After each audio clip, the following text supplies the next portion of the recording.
Prima vittoria in campionato per l'Athletic Club Palermo, vittoria per 5-0 contro l'Atletico Monreale, siamo con mister Miosi. Ci voleva questa vittoria intanto per il morale? Esattamente, ci voleva perché venivamo da due gare dove avevamo fatte belle trame di gioco, però non riuscivamo a capitalizzare al 100%, quindi fondamentalmente io in un certo punto, parlando anche con i miei collaboratori, ero sereno perché il gioco di squadra c'era, solo che per un po' di sfortuna, a volte un palo, qualche gol mangiato, non eravamo cattivi sotto porta. Fortunatamente invece oggi abbiamo fatto una partita quasi perfetta, anche perché il risultato dice quello, nemmeno abbiamo subito un gol e sono felicissimo.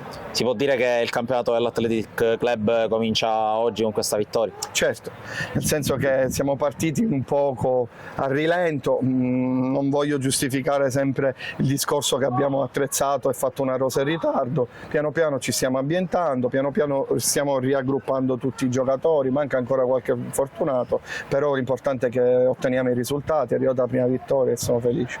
Sabato prossimo si torna a giocare in Coppa per il triangolare, che vale sicuramente l'accesso a qualcosa anche di interessante anche in ottica Coppa, ma è anche un modo per vedere ulteriori progressi nella squadra in partita. Esattamente, adesso pensiamo alla Coppa, sarà una partita da dentro fuori perché nel triangolare si sa che chi vince la prima è favorita, affrontiamo la favorita del campionato, noi proveremo a dargli fastidio, dico sempre dobbiamo essere la mina vacante del girone e proveremo a fare risultato anche lì.